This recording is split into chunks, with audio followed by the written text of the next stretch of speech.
It was chaos. I mean, it was, hey, you want your furniture delivered right now? It was just that time and era back in the day. Skipping delivery fees, giving out an accent chair for free just on a whim.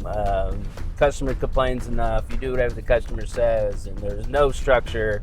Absolute chaos all the time. And my dad brought a lot of that structure and consistency to the company. So, hey y'all, it's Taylor with Local LBK recording another episode of In Good Company. Today we're going to have Brock Waldrop on the podcast talking about their fourth generation family furniture business, Miller Waldrop. Thank you to our sponsors, Camarado Family of West Texas. We are here at the Lexus dealership and we can't wait for you to join the conversation. So remember, when you're with Local LBK, you're always in good company.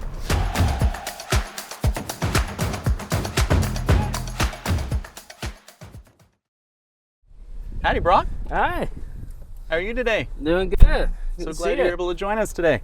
Absolutely. So welcome to In Good Company, a local BK podcast sponsored by the Camarado Group. We are here at the Lexus dealership driving their new G. And so I've been a big fan of this car. Have you seen it before? No, this is a beautiful car. It is gorgeous. It's when a we're nice done, size. we can probably drive it around a little bit if you want to give it a check. All right. So This is great. for our guests who don't know who you are, can you tell us a little bit about Brock and Miller Waldrop? Absolutely. So my name is Brock Waldrop. I am part of the Waldrop family. We've owned and operated Miller Waldrop Furniture in the, southwest and southeast Texas for a while now. And it's been a great pleasure to serve the community, and we've been doing it for quite a while now. I think we're coming up on 75 years. Oh my goodness. And I've been bounced around, done a lot of jobs at the company. I've been a salesperson, sales manager, now director of marketing and sales. Mm-hmm. And I also help in the service department. So if something goes wrong with your sofa, I'm usually the person you talk to. Just kind of all across the board, doing a lot of things, wearing a lot of hats. Oh, I believe it. That's how it goes in family business usually. Absolutely. So what's the origin story of Miller Waldrop? Yeah, no, that's great. So once upon a time, my great-great-granddaddy, Barney Waldrop, 4 generations ago, got with a guy named Alex Miller, and they got out of the military, and they decided they wanted to own their own business and do something that they'd never done before. So they got into furniture, and they were both really good at repairs, and they were both really good at selling. But Alex Miller ended up going away from the business, and then the Waldrops took over, and we bought them out. And we've actually upheld a pretty good relationship with the Miller family since then. And I haven't hung out with them in a while, but when I was a kid, I hung out with his great-grandchildren, I guess. Okay. So, some really fond memories. And they've owned some businesses here in town in Lubbock. The Jay's Creamery, they owned and operated that for a little while. I think it was called something else. But Sheridan's was Sheridan's, what it was. that's what it was. Yep. So, really have a lot of connections to Lubbock and just this area of the world. Oh my gosh. So, did it start off with the same brand? How different was it when it started? Yeah, so when it was just Miller Waldrop Furniture, the company actually expanded quite a bit. We had a store in Midland, Odessa, I think, and then we were in Carlsbad, we were in Hobbs, Lovington. We were kind of spread out all over the place. And then Where was location 1? Location 1 was Lovington. Okay. Yeah. We had another place in Roswell. I can't remember all of them off the top of my head, but we opened and closed a lot of stores. At least my grandfather did after he took it over from Barney. Okay. And so they had several stores. They closed them down. They decided to get more local. We kind of had a quality problem, like you see in the movie The Founder. How they had that quality problem. And so we never quite figured that out, so we got it reduced, and now we're getting better at that quality issue, and it's gotten a lot better. We have a lot better staff, and really, really proud of our current staff. But before all that, it was chaos. I mean, it was, hey, you want your furniture delivered right now? And it was just that time and era back in the day. Skipping delivery fees, giving out an accent chair for free just on a whim. Customer complains enough, you do whatever the customer says, and there's no structure.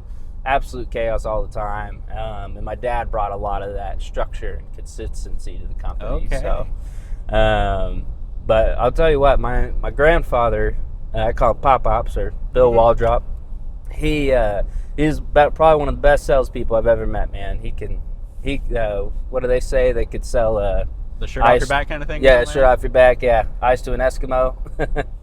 So, yeah, we have a really in-depth history there.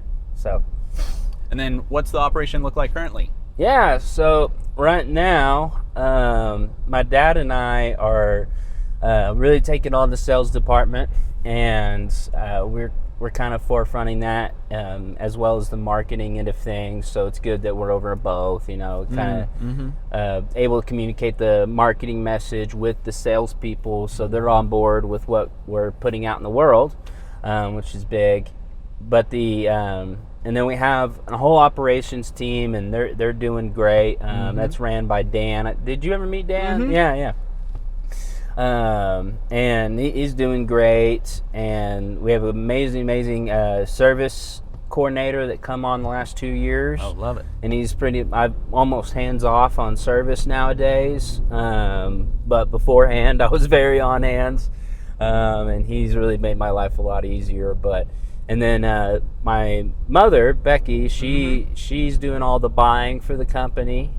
She also controls all of our pricing and making sure we're as aggressive as we can be every single day, day in, day out. Trying to get the best deal for your customers? Yeah. So we don't have AI doing that. We're doing that all by hand. And it's been a pretty good recipe thus far. All right. And then how many cities do y'all operate in right now? So right now we're currently in, well, kind of 4, but it's 3. So we have Lubbock, and then we have Hobbs, New Mexico. And then in Hobbs, we have our furniture store and our mattress store, Mattress First. Which in Lubbock, we do have our mattress store. It's just combined with the furniture store. We have 2 separate entrances. And then we have the Ruidoso store. And it's much the same as Lubbock. It has the furniture store and Mattress First combined in one. It's a real small little boutique is probably the best description for it.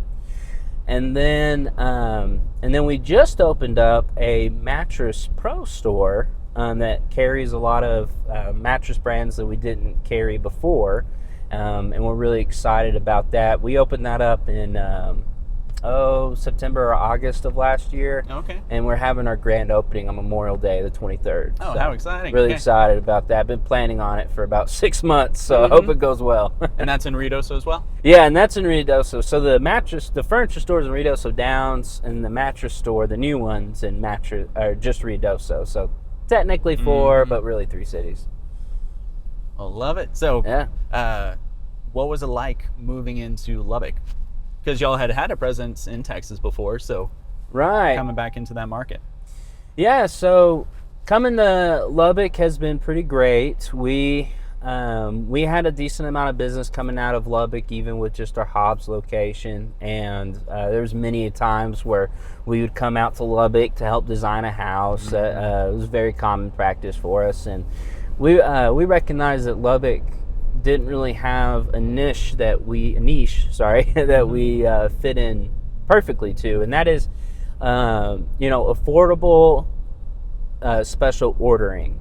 And so anything you see on our floor, well, not anything, but a lot of things we can change in several different ways, whether that's the fabric, the leg, nail heads, changing a sofa to a love seat, a sofa into a chair.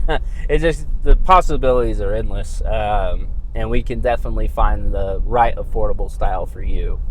So yeah, I guess you can tell I work in our marketing department. I was about to say, the amount of product knowledge you have to know all the lines, the fabrics, the styles. Oh, it's overwhelming, man. And so before I worked at Miller Waldrop. Actually worked at Lazy Boy, Mm-hmm.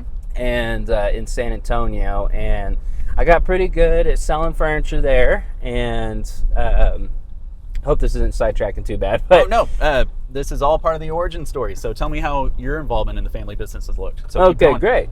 So yeah, so I started working for a furniture store in San Antonio after college, and ended up falling in love with furniture. It was it was right after COVID. It was really hard for me to find a job. I had little to no experience, and other than working in restaurants, because that was kind of how I made money enough to go through college and be able to have fun as well. And so that was all the experience I had. So I applied, eventually landed at Lazy Boy. And it was a great job, great boss. But I remember my first few days there, I was like, man, I don't know if I can do this. This is a lot of knowledge. And that was just one line. One brand. One brand. And there was just so many little nuances to it. And at first I felt like I was drowning. And then I picked it up pretty quick. My first 2 months of sales were a little tough, but then after that I was in the top 5 pretty consistently. So I was really proud of my performance there. And so I called mom and dad up, and they've, obviously they've been aware of that I was working there and my achievements and such at that role. And I was even helping Lazy Boy a little bit with their technology stuff down there, like just Excel spreadsheets, very basic stuff. But they didn't have anybody that knew any of that stuff. So I kind of helped the sales director there a little bit with those little things, calculating margin, just little things. And so my parents were pretty proud, and they've graciously allowed me to come work for them, and first started as a salesperson, and moved up to marketing and special projects. And I brought in a lot of technology solutions to some modern problems that we had, and with the help of various softwares and such, and had some good people from our furniture connections that draw me to those solutions. And really that first 2 years after sales was kind of more learning the industry, fixing the little things I see that could be improved with technology, and stuff like that. And now here I am, and I just still do special projects here and there, but just not near as intense as those first few years. So now I'm more focused on, how can we get our sales up? How can we encourage people? How can we develop people? How can we be better than we were yesterday? So that's my motto and main goal for now. I'm sure that'll change in 6 months. Well, I can't imagine will you be 4th or 5th generation? I'll be the 4th. 4th, yeah. Okay. When you've been in a business that long, change takes time. And especially in the furniture industry, it seems a little bit technology averse. Oh, absolutely. And so to have to help a company go through a transition like that, that's a big deal. Oh, it is. It is. And speak more on that, it takes time. It takes time whenever you're in a business that runs a little slow, technology-wise. Like, so HVAC companies also run into this. You see this pretty often.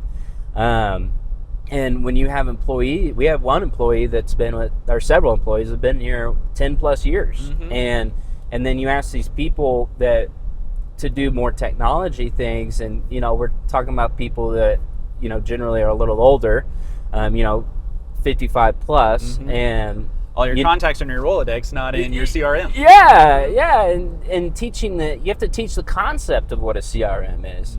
And then you have to get buy-in on using the CRM, and then you have to set up disciplinary actions, which is the last thing I like to do, but sometimes it's necessary for those that are resistant to change. And there's been several things that I've instituted or put in place that we still aren't doing near to the effect that I wanted us to be at this point in time. But continual implementation is how I see it. Yeah, it's just continuous talking and continuous improvement, and the furniture industry, as you said, it's really behind technology wise. So it's very often that I get a call from other people all across the country that are asking me, hey, how did you solve this problem with this tool? Or Hey, we heard you were doing this. Could you walk us through that? And I get those calls, I mean, at least once or twice a month. And from all over. I got a call from Hawaii the other day. That was kind of crazy. Yeah. I wasn't expecting that one. Didn't know how to answer the phone. I say, what's the term for hello in Hawaii? Not Honolulu, but it's gonna drive me nuts. I had to tip my tongue. But oh well. I was gonna say Ohana, but that's Ohana, yeah. Extension. Yeah. Ohana means family. No one gets left behind. No one gets left behind. We'll leave it at that. Well, how cool. So you get to share your knowledge and experience with other family businesses all across the nation. Yeah, and we have various performance groups that we go to. We go to about each group about twice a year. There's one group we only go once a year. And we get the opportunity to work with others all over the country. I mean, we have some people in our performance group that are from Canada, Thunder Bay, and then a few others that are from Canada. I just can never remember their names of the cities they're in. But it's really great to work with so many people from so many different perspectives and so many different areas of living. Like here, our major source of income is oil and farmers. We're probably the only one in my performance group, or in our performance groups, that have that demographic. Works in that economy. Yeah. A lot of them are medical, believe it or not. One of them lives out in Kansas City, and they have an extremely diverse income, and so it's really interesting. You know what's going to inspire someone to buy a piece of furniture today? You know, and everyone has a different answer to that, and some people you're like, man, there's no way that works, but hey, that works in their area, just not yours. You know, so there's a lot of group wisdom there. That's really important to look out for the nuggets of gold, as one person told me once. And backtracking a little bit. Yeah. You called up mom and dad and said, hey, I've been giving this experience. So you had a choice. So I gave them the choice. Okay. I called them and said, hey, an opportunity. I want to work for you guys. And they were more than ecstatic to have me on board. At the time, my sister was working for them as well. And so they thought, man, if we have both kids in here, you know, we're going to be okay. And it was a pleasure to work with my sister, but she doesn't work with the company anymore. But so going back to that first conversation. That conversation was kind of funny because I was like, hey, I want to work for you guys. How soon can we do that? It was more of, you know, planning it out, not if they wanted me on board or not. And so sometimes people are like, oh, you just hired yourself, and then to a degree you're not wrong, but I've also added a lot of value. I didn't just come in for a paycheck. I come in to work, come in to learn, come in to grow my skills for, you know, even if I'm not doing this for the rest of my life, at least I'll have a pretty impressive resume when I'm done. Oh, for sure. How cool. So at this point, and where we are in the loop, I like to ask, what are y'all doing to continue to learn and grow? Oh, that's great. And so what does kind of the future next 5 years look like for Miller Waldrop? So I already mentioned the performance groups. We got those going on. Those have been going very, very well. Once again, you get to learn from all over the country. It's awesome. Something I do is I listen to a lot of podcasts, specifically around current economics. And so right now in furniture, an important economic thing to be aware of is tariffs. They've greatly affected our industry, from, you know, cushions to fabrics to metal. I mean, and if, you know, it depends on where the product gets assembled. So, you know, when you hear these terms like 200% tariff, 80% tariff on this one particular part, well, that one particular part is used for a much bigger product, right? And so that big product end up having like a tariff of like really like 200% from the 80% tariff. And because then the guys importing it, they got to mark it up. And the people reselling it, they got to mark it up. And so when you hear 80% increase, you know, you almost want to triple it or even quadruple it. And that's really what you're going to see happen to your everyday customer's wallet, essentially. And so, which is, you know, it's crazy because I was talking to Kent, the owner, the other day, my dad, telling him, he was like, you got to have these recliners starting at $299, and I was like, Dad, that doesn't exist anymore. Mm-hmm. Whereas that was pretty easy to accomplish the last 20, 30 years. Mm-hmm. And it's just a lot of change. Prices are a lot different than what I grew up with, that's for sure. I was about to say, you can't even get lunch for $10-15 anymore. So. No! Yeah, that's fine. We were talking about our per diem policy the other day when people travel. And Dad was like, well, we should just do like $10. And I was like, well, I don't know about that. That's kind of... They might be getting a kids meal, but... Yeah, I mean, they might be going to the $2 menu, not even a dollar menu anymore.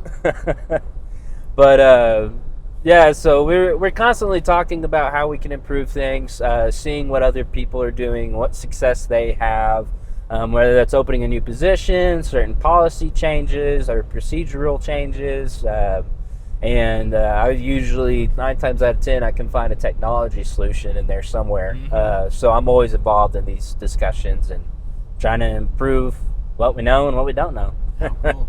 And then along with that, you were talking about market of like tariffs and government policy, things like that. What about in the industry? What changes are you seeing there? Yeah, so we're seeing a lot of manufacturers attempting to come to the U.S. For to lower their costs and their prices. But honestly, the prices stay just about the same with what the tariffs are at. Mm-hmm. So even a container from China, which is considered the lowest cost item you can get, or at least was, really it's more of a container from Vietnam, let's just say that, is going to be about the same price as someone manufacturing in the States. Now, there are a few people that have been stateside manufacturing for 20, 30 years. Those companies are thriving right now, those manufacturers. And there are several pockets of furniture stores like us doing pretty well as well. It just kind of depends where you're at and what your economy is in your area, more or less. But, yeah, it's kind of really interesting in the furniture world. A lot of people are either staying steady with sales the last 4 years, maybe more like 3. And then others are having a little bit of an increase, and others are having such a downfall that they're closing. I mean, I'm getting emails every week or two of, mom and pop shop after 80 years, 100 years, closed down. Oh my goodness. And it's every week almost. This economy right now is very volatile for furniture industry, especially if you're in the resale part of it. But if you make smart decisions and you're wise and you wait it out, then it'll be okay. But right now, a lot of people are just kind of waiting out these next 2 years to kind of see, what changes in U.S. politics, and perhaps these tariffs will go away, perhaps they won't, before anybody starts making permanent decisions about moving manufacturing to the States. But like I said, the prices are going to be where they're at regardless. Yeah, I was about to say, even if they move them back, they're not going to drop the savings, very likely. So, they're just going to recoup that another way. Well, the furniture industry specifically, I feel, went through the ringer post-COVID. They always saw a spike in sales. Everyone was home, everyone was remodeling, everyone was redecorating. And then from there, hit all those supply chain issues of not being able to get product in. And then after that, now we're in kind of that tariff season. So how have y'all adapted and been able to deal with all that? So COVID was awesome. Oh my gosh. The most amount of sales we've ever had as a company. And I think almost everybody in the furniture industry can say that. But the aftermath has been terrible. Because you have all these wonderful sales. And then if the manufacturer, all of a sudden, they aren't able to produce your purchase order because they don't have their supplies, because everyone's burning through furniture orders. So what ends up happening is everything calms down, and then all of a sudden we have all these supplies again, and then boom, you all of a sudden have a year's worth of orders that you have to pay for next week. And then you have occupancy issues. Our warehouse filling or warehouse space issues, because then you just cut a year's worth of inventory in one day from one manufacturer, and it can really put a strain on your operations. Because then think about getting a truck ready, and you got to unbox all this stuff and throw away all this trash, but then you have no space to do it because you have all this inventory. And then you got to put it on the truck, and then by the time you do all of that, I mean, you've spent 2 or 3 more hours than you really should have.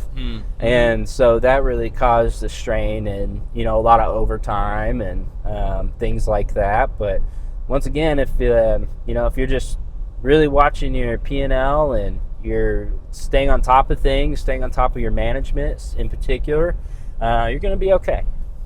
So, and a lot of companies that are surviving, that have been around for these 90, 100 years, they're surviving, but a lot of them are retiring, like I said earlier, because they're like, I don't want to do this crap anymore. And I don't have a kid to take this on. I don't have a lower level employee that really wants to take on this business and make it thrive. And those stories are far and few between, unfortunately. I was about to say, retail is a hard enough business on its own. Yeah. So to be able to get to operating that long, and then from there, the transition plan of how do you pass it on? Yeah. How do you handle the next level of leadership? Yeah, and it's like you said, it's a really tough business, and when you're in your 60s and 70s, there's a lot of pride in keeping the business going, but you're in your 60s and 70s, you want to retire, you want to relax, and last thing you want to be dealing with is 18-year-olds in your warehouse, giving you lip over doing something. It's just kind of the way it goes. So I mean, I don't blame them at all. I'd retire too if I could. I'd retire right now if I could. Right. So next part is, what do you hope your role continues to be in the company? What do you see for yourself? Yeah. So I recently got a promotion to sales director and marketing director. It's been wonderful. With marketing, I was able to provide a substantial increase in the amount of people walking into our doors. That's my main metric that I look at. Of course, you have, cost per acquisition, all that stuff, and that's more office work. But the one I really care about is how many people come in the door. So I was able to increase that by about 20%, maybe a hair underneath that, for last year. So from 2024 to 2025. That's awesome. And I was very proud of that. It was some changes that I've been wanting to make in our marketing for a while. And, my dad, he's on the older side of things. And so he's more used to broadcast and stuff like that. Whereas I really wanted to bring in streaming, like your Hulus and stuff like that. And it took me a while to convince him, but as soon as we got it convinced, and then we got all of our Google ads going out, I was able to accomplish that 20%. So I'm really proud of that. So going forward, I just recently got control, or not control, but I've had the availability to lead our sales department. Okay. And I'm really hoping to do something similar there. Thus far, I've made some changes that have worked pretty good. I still got a lot that we're waiting to see how they end up. But all that comes with time, and I'm a pretty persistent guy, so I'm hoping I'm able to get that raised in sales and keep the business thriving. I was about to say, all those sales members, they run on commission, so they probably want to see it too. Yeah. And that's my thing is being in this position, it's really important to get those that are directly under you just on your team and ready and excited every morning to go out and accomplish the vision that you set place, or the vision that our boss has set in place. And I got a really good team, and they have been doing very wonderful, and they've really been accepting of my changes, which has been few and far between, but as I've been telling them, there's more coming down the pipeline, so watch out. But when they can see, like, hey, it's working, I imagine it makes their willingness a whole lot more. So Absolutely. Let's just hope it works. Because if you stop experimenting, you're not going to keep learning. Yeah. And that's also the thing is I'm telling them, there's some things we're going to experiment on, but if it's not working, we'll change it next month. And I've been a man of my word on that, and I think that really helps if you're trying to get somebody on your team, is to be a man or woman of your word, and do what you say you're going to do, and the rest will follow, in my opinion. But that's just me. Well, and I want to take the marketing piece that you do, and how do you tie in community engagement? How do you bring in the city? How do you get involved and kind of give back? Yeah, so we do a lot of donations. It's mostly product related, but there's a few events that Becky really likes to do. We do a man, it's gonna drive me, that bed run thing that was going on in Lubbock. Oh, with Open Door? Yeah, It was, so we were going to do that. We were looking into it, but we ran out of time, unfortunately. But we like to do things like that. We like to donate to silent auctions a lot. Our pieces bring in a decent amount of value, and usually are a talking piece. At least that's what they tell us. I think they're just trying to get our money. But we've also have donated our time. We've done service to South Plains Food Bank. Oh, nice. Yeah, we took about 50 people, which was our whole company at the time, minus one or two people, and we went and worked there for a couple hours during one of our vision meetings. I'll explain that in a moment. And it was really awesome. Our staff loved it. They loved it. They said we got 2-3 months. Can't remember the specific numbers. 2-3 months worth of work done within a few hours. How cool! And because they just don't really get the amount of volunteers that they should. And so we try to find opportunities like that. But yeah, most of it's donation. We just don't really like to talk about it because, I think it's a little cliche to be like, hey, look at me, I donated this, and I'd just rather do that stuff in quiet. If, we want to chat about it on a podcast situation like this, then that's great, but... you can talk about your heart for the community without showing what that looks like in the details. So Yeah. And we also, we've done events with the chambers in all of our cities, Lubbock, Ruidoso, Hobbs, and we really enjoyed those partnerships, and especially Lubbock. The Business After Hours event was really, really cool. We did that for about 4 years. We just recently had it like last month.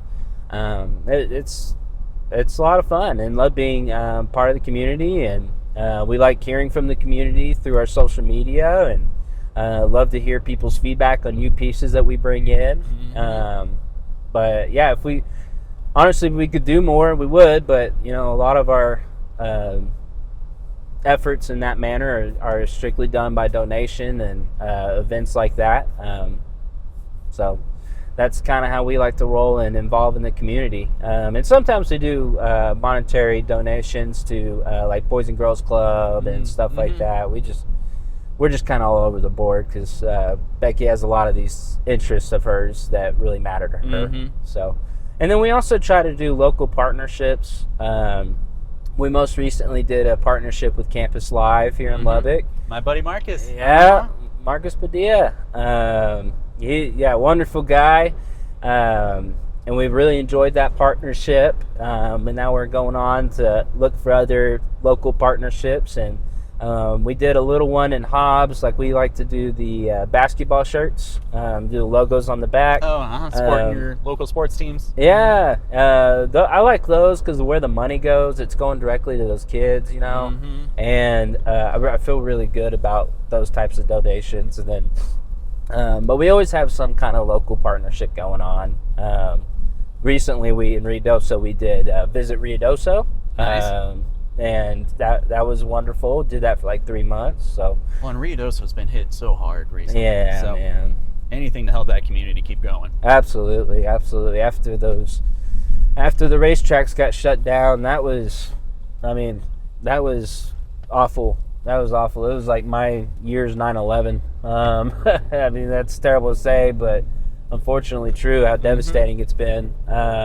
It's really affected the community, and spirits are pretty low at the store, and the community as a whole is they're trying to be optimistic, and it's a beautiful place to go in the summer, and there's so many things to do other than go to the racetrack and gamble. A lot more fun things to do, in my opinion. But so we're hoping that the natural local scene will make up for that loss. I was about to say, all the outdoor activities, those are huge. Yeah. Have some good friends over there with an outdoor shop, and so I know they're trying to help spur a lot of that activity of get outdoors, have fun, make those family memories, keep the tourism going, bring in new industry, and then just keep supporting the locals. Yeah, and just amazing. And it's a really cool community, really nice people. Pretty similar to what you would find in Lubbock, I would say. But they do got their weirdos and stuff like that too, but so does Lubbock. So. And so we got neighbors everywhere. So. Yeah, that's right. But yeah, if you haven't been to Ruidoso, go check them out. So we're back on the home stretch, back towards the dealership. What are some things that you're looking forward to within Lubbock? You've been living back in town a while. Yeah. So what are your places to eat? We kind of call this our fire round. So all right. Fast. Favorite dinner date? All right. So recently, Chef Sammy. Okay. Check that place out. John Walter. Uh-huh. Yeah. Man, that beef Wellington, I can't get enough of. And then I have to give an honorable mention the West Table. I love Cameron and what he does. That is a really great spot for a date. But yeah, Chef Sammy right now. Love it. After that, where do you take people when they come to town? All right. So we're coming to town. Usually it's a Texas Tech football game. That's where I brought my in-laws. If I'm not doing that, then we're going to restaurants. West Table is probably one of the first picks. Chef Sammy's more my date night vibe. And then if they're paying, we go to Nicolette. So Chef in, love it. Yeah. So yeah, food mostly. A lot of good food. Well, in all local spots. So gotta support that chef culture. Gotta keep the creative platings, menus, and they all rotate them pretty regularly. So absolutely. After that, do you have a favorite annual tradition, event? Okay. So one annual tradition is we love going to Nutcracker. That's been my wife's big deal. She loves the Nutcracker, and we just had our daughter. She's a year old now, and so she'll be able to go to Nutcracker this year. We didn't go last year because she was a little too small and made a little too much noise. So hopefully we go this year. In case you didn't know, they've got a special performance. It's a matinee, and so it works really well for the young ones. Oh! So it's a little shorter, a little earlier. So I didn't know they did that. Yeah. Oh, that's good to know. Other than that, really like to do yearly. There was one other thing I do every year. It's going to drive me nuts if I can't remember it. Man. Oh, yeah, Carol Lights. Love it. Yeah, Carol Lights. That's awesome. If you've never been in Carol Lights in Lubbock, it's a beautiful site. You got to check it out. Oh, such a fun tradition. Oh, absolutely. And then even if you miss the night, driving around Tech Campus, getting to see it all on your own pace. Yeah, just Tech Campus during December is awesome. Can't go wrong. And then from there, what is something you hope to see in the community? And so what is Lubbock missing? Yeah.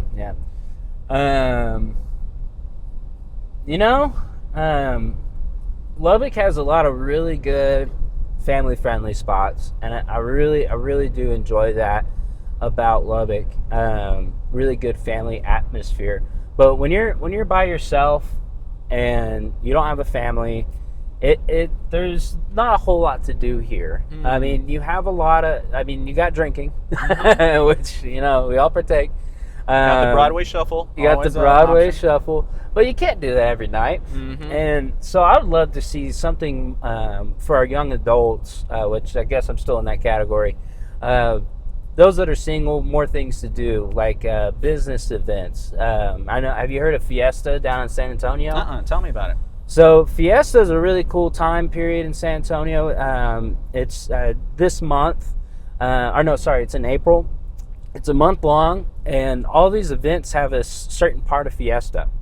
And not every business, but most businesses have these little medals that you can collect. Okay. And during their free events, and they'll give out, free koozies, free beer, snack, and you can collect all of them. And some people have all the medals that have ever been. It's really cool. And then there's also kind of like a prom thing going on. There's a queen of Fiesta, and a king of Fiesta. There's a certain name for it. I'm not going to even try to attempt it because I'm going to get it wrong. But that's also a really cool event. These girls are wearing these elaborate dresses. There's a whole museum in San Antonio during Fiesta time that completely guts their pieces and does nothing but the Fiesta dresses. Wow. Okay. And these dresses, they have like a back cape, I guess is what you call it, that goes back 10, 12 feet back from their heels. So really, really crazy, elaborate dresses. I just really think that's a really cool local thing to do, and it gets you out in front of people you wouldn't normally talk to. And I think Lubbock has a great opportunity to do something like that with the quirkiness of our town. And I just think it'd be cool if we could institute something like that. Love it. And then now that we're almost back to the dealership, how can people stay in touch with you and get involved with Miller Waldrop? Yeah, absolutely. So we're really active on social media. Our Instagram and Facebook are probably our largest, but we also have a TikTok. Our TikTok's where we post more fun stuff. We'd love for you to see it and get to know our salespeople a little better, and our wonderful social media coordinator, Tammy. She's great and just does some really goofy stuff. But and if you can't get a hold of us there, you can always message us on the website or just stop in one of our stores and say hi. So we'd love to see you. Love it. And where can they find you? Find me? Well, I'm not going to give out my personal number, but you can find me on Facebook. Perfect. But yeah. Love it. And here we are. So thank you for joining the In Good Company podcast. Absolutely. This has been fun. I was about to say, you said your first podcast, correct? First podcast. Exciting. Me and my sister were tied 1 for 1. I got to get more podcasts under my belt, so that way I'm like, not that it's a competition, but it's a competition. Yeah, now it is. Yeah, now that I've been on one. We'll see what we can do. Absolutely. So, thanks for joining. It was great.